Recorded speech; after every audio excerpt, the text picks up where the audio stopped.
Hello, everyone. Welcome to episode 3 of part 2 of Meeting the Moment, Embracing and Navigating Pivots. Today, I am joined by a New Jersey native, my sister, who is from my state, Daphne M. Clark, a fascinating person. She is a board certified music therapist, singer songwriter, now residing in Nashville, Tennessee. Can you get more music than that? I don't think so. Daphne has been to all 7 continents. She loves coffee like me also, especially coffee from other countries. And for work, she is a customer success leader and as a self-leadership coach who focuses on improving how individuals and teams perform under pressure. Daphne, welcome. How are you? I'm doing great. Thank you so much for having me here. It's such an honor. I love having conversations like this, and I just love connecting with people, especially in this remote world. So I'm so honored to be here. Thank you. All right, thank you. We're going to jump right in because we have a lot to cover today. I'm excited for this conversation. Whew. So you spent years holding 2 demanding identities at once, a board certified music therapist and 6-figure tech professional.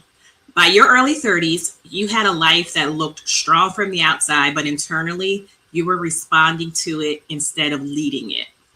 What was the moment you realized success and sustainability were not the same thing? And what did it cost you to pivot? Yeah, I think that realization that I've been hearing from other people, I was successful on paper, but I was not happy inside that success. And I think that moment for me happened when I was on a trip. So, yes, I've been to all 7 continents. I love traveling, but also taking trips, especially solo trips, kind of became necessary for my mental health, especially working in customer success, especially with AI coming in and me having, coaching clients on the side.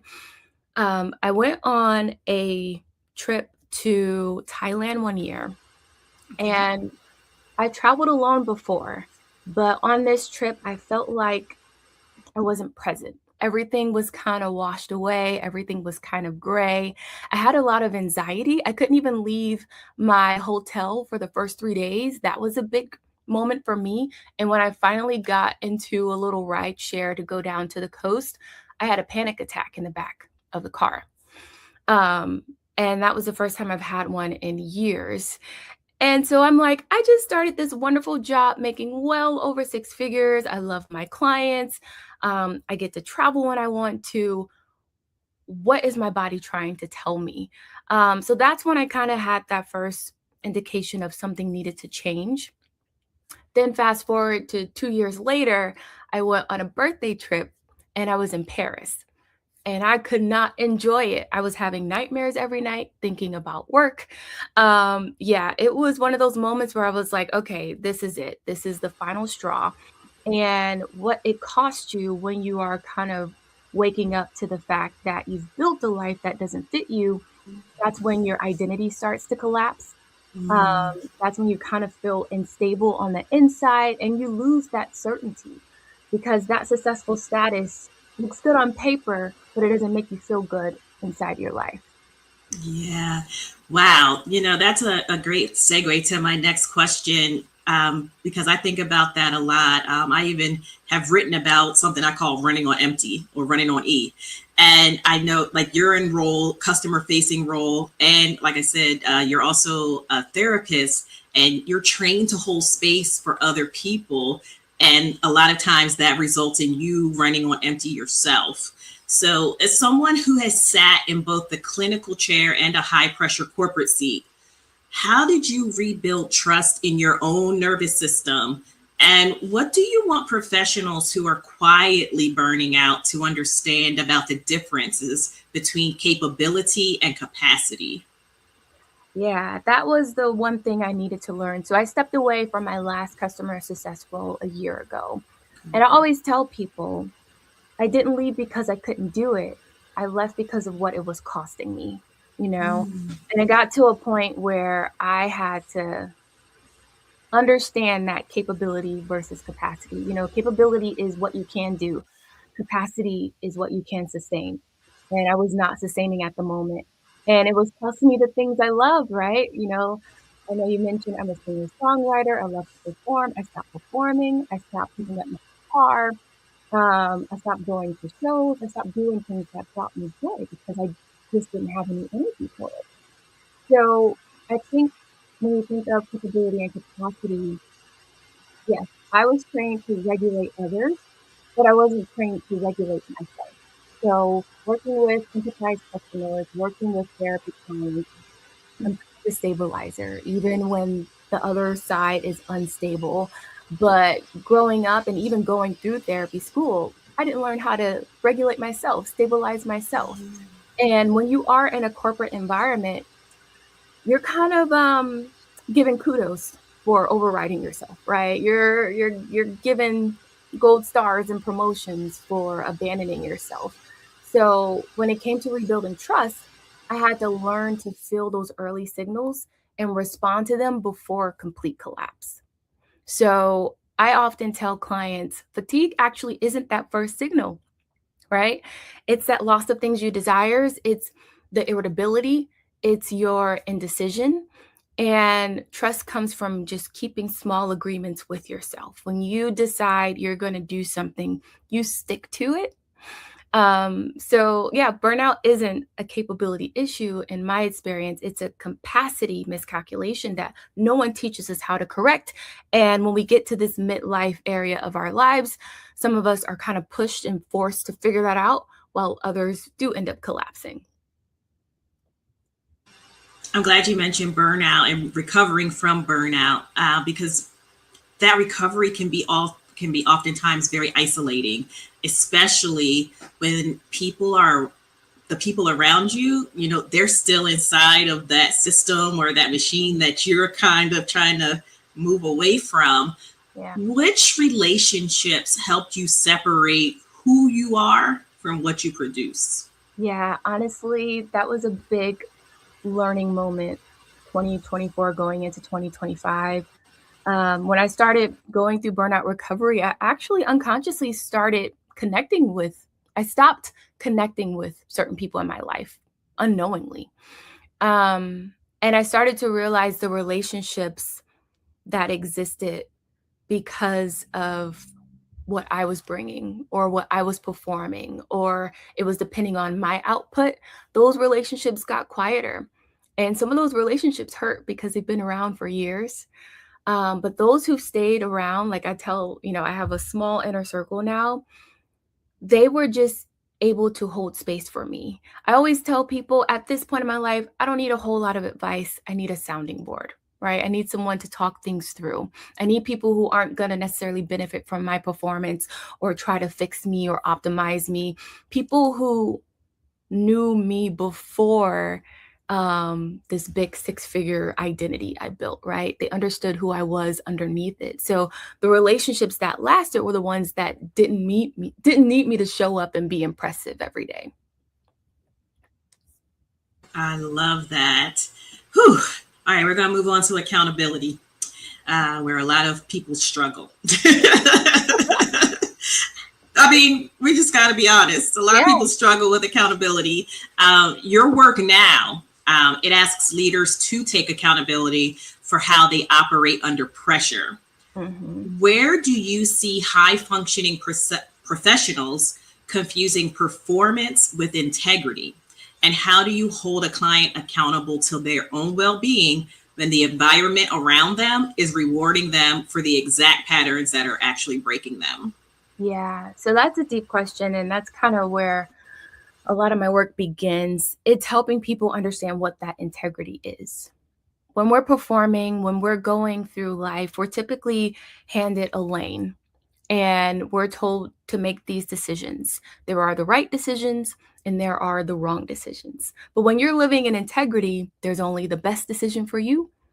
And then you'll get data from the one that doesn't end the way you want it, right? There is no right or wrong.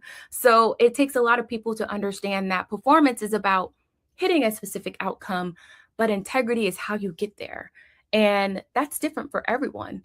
So I always like to ask people, like, where are you lying to yourself in your life, right? Where you have kind of have to wake up and convince yourself that this is what you want to do, you know?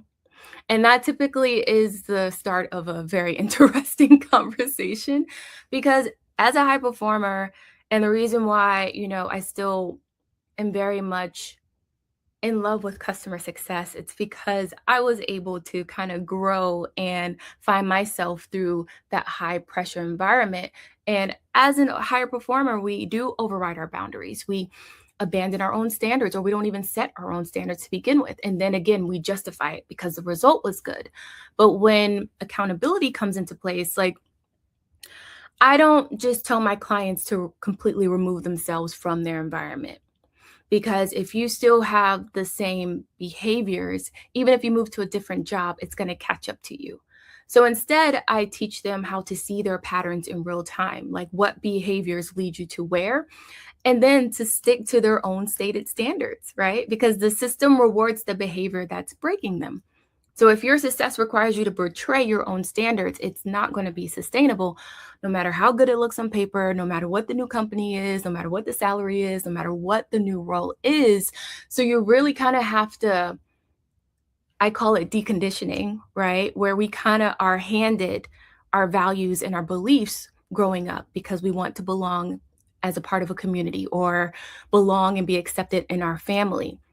We build our identity and our vision of success around those conditions. So when you get older, you kind of have to question what you believe and why. And then as you continue to peel back those layers, that's when you actually discover your standards and your authority. And then that's where you can hold yourself accountable only when you figure those out. Woo! You are just chipping away at me. I think that's why I do more coaching, because I'm like, as a therapist, I was like, I think I go too hard sometimes. So No, some people respond better to that. All right, we're going to stay in burnout recovery because that's a shift that needs to happen for a lot of us, and we need to shift from being reactive to proactive. You have specifically named AI and rising performance demands as forces that are quietly shrinking recovery time for most professionals. What are some or one early signs? What early signals are you coaching people to catch before the breakdown? And what does a realistic self-leadership practice look like for someone who can't step away from the role that's draining them? yeah, so I always inform people to first assess their environment. So, especially dealing with AI and the economy, so much is changing in the workplace. And most of my career in customer success has been in startup. And at first, it was fun. You're putting the wings on the plane as you're flying. But in 2026, I always ask people, can you assess structure and stability in your role, in your company, right? Because when there is a lot of uncertainty, that definitely will increase burnout. And then I ask them to turn it inward.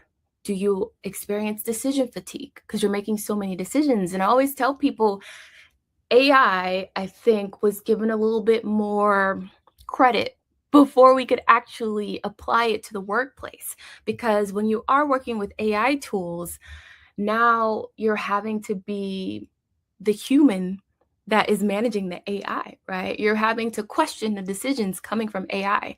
So now you're adding more cognitive load onto your already highly cognitive role, right? So look for those decision fatigue, look for emotional volatility, right? Do you have a shorter fuse? Do you have less patience? And don't even just assess that at work. Are you getting short with your partner, with your children, with your friends, with your little puppy, right? Look at that behavior in both places.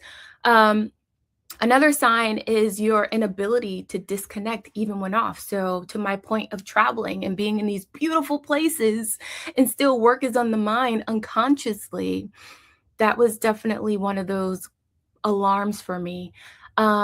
And then one of the things that I think is mostly connected to the nervous system is that constant low grade urgency. It's kind of like an internal buzz, like your nervous system is not necessarily able to shut off and calm yourself. That's where your body is exhausted, but you're laying awake at 2, 3 a.m. and you don't know how to shut down.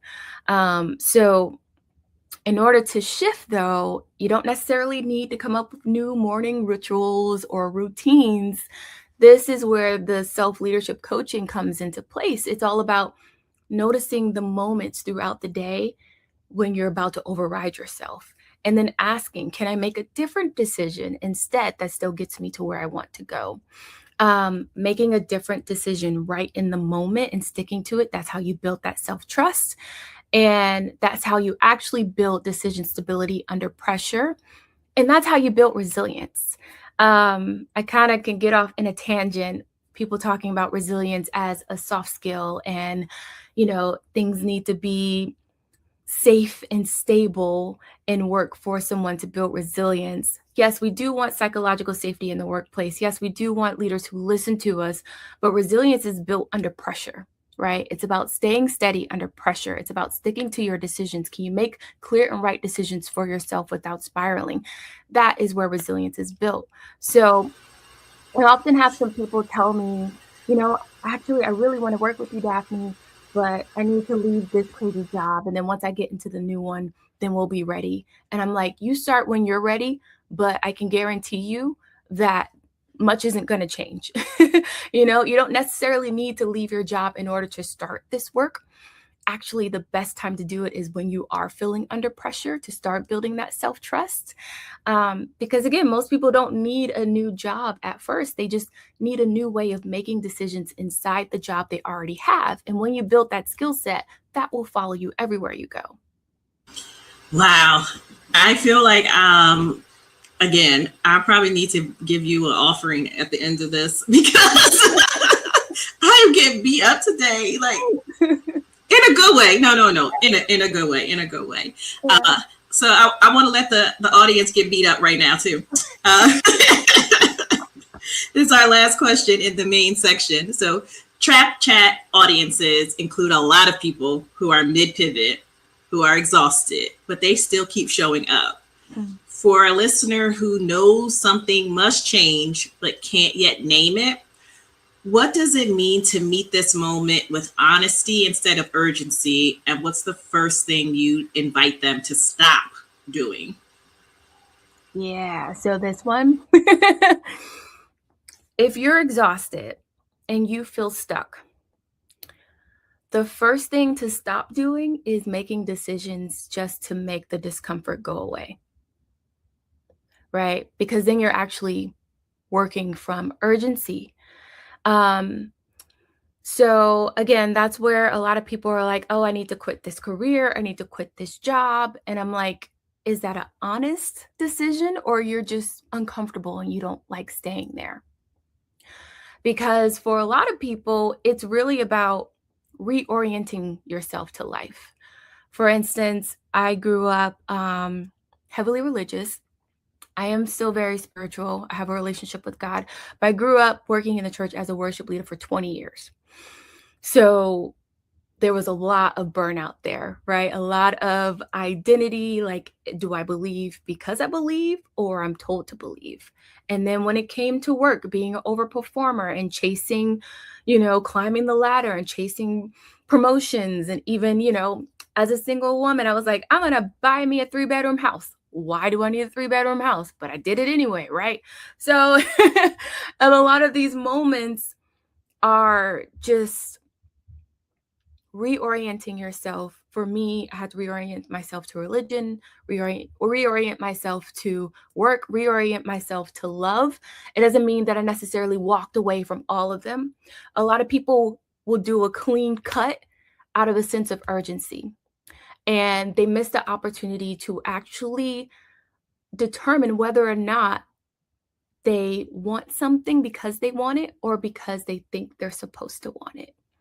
So when it comes to moving from a sense of urgency, that is often disguised as avoidance because you'll rush to fix things, you'll rush to escape.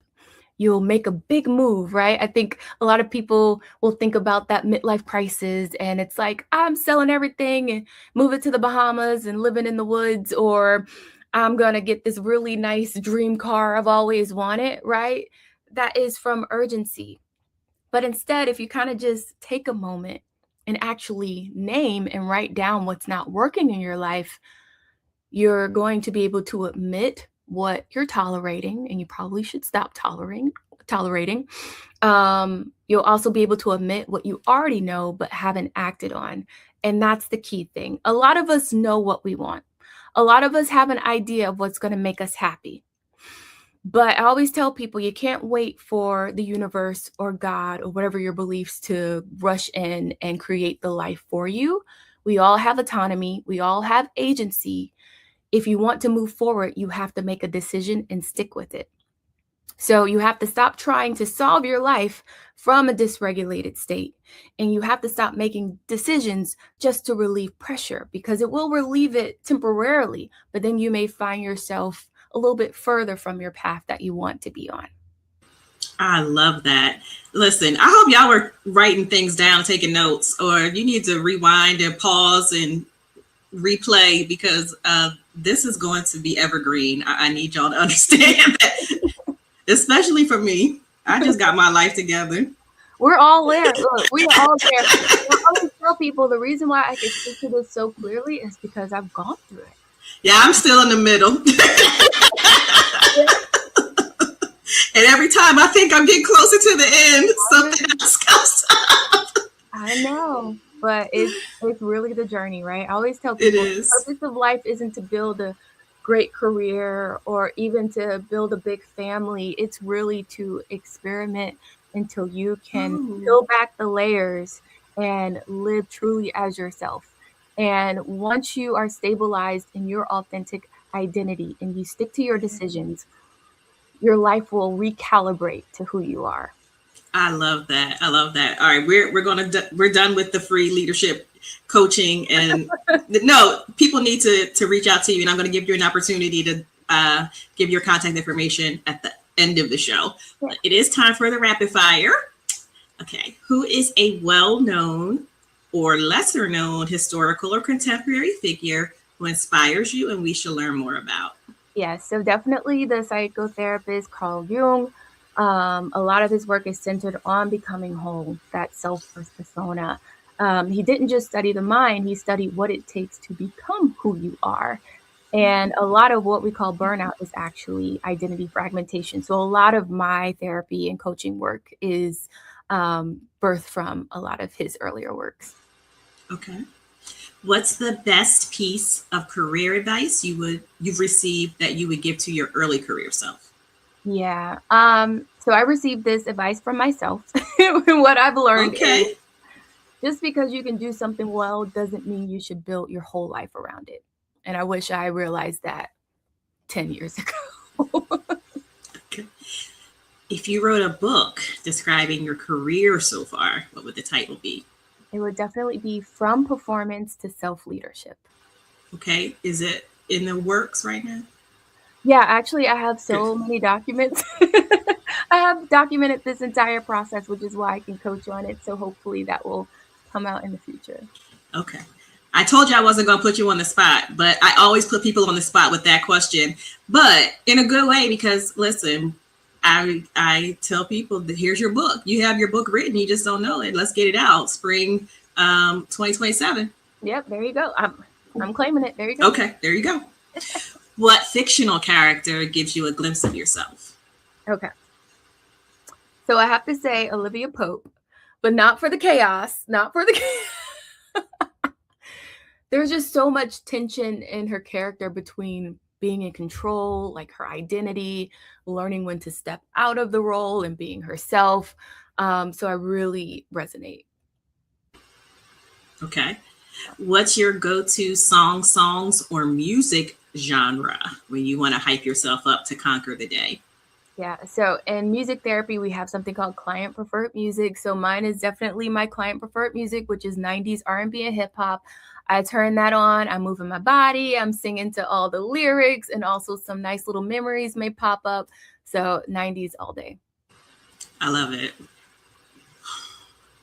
What's your favorite empowering quote?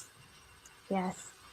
Clarity follows action, meaning your life is waiting on you to take a step. It's not going to push you. Sorry. What is one thing you want folks to take away from our conversation? Yeah. If your life doesn't feel stable, it's most likely not a motivational problem, right? It's a decision making problem. And a lot of people, especially who are, they've done a lot of self work, they've read the self help books, a lot of people are in therapy. So you don't necessarily need more insight. You just need to trust yourself enough to act on what you already know.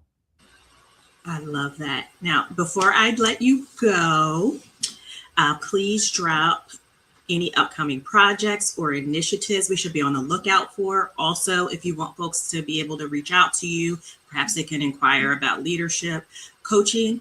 Have them, give them your social media, your website, whatever you want to provide. Yeah. So, in addition to my individual coaching, which focuses on helping highly capable individuals build that capacity to navigate midlife transition, I'm actually, I'm launching a passion project. And so I've been working on building third spaces, safe spaces to foster human connection and personal growth through community therapy. So I'm actually going to be hosting virtual community starting probably in a month. And that's for anyone who is a highly capable professional, whether they're in tech startups or they've been in their career for a long time. And I really just want to build a community around these experiences because so many of us are having it.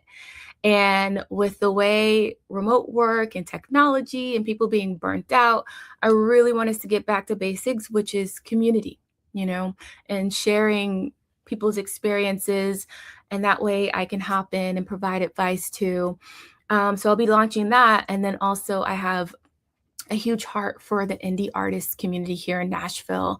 And there's just not enough mental health support and safe spaces for them too. So I'll also be hosting an in-person third space for indie music artists to just come and talk about burnout and what it's like to work multiple jobs while you're trying to make music and this whole AI and music space, this whole conversation. So there's just so much going on.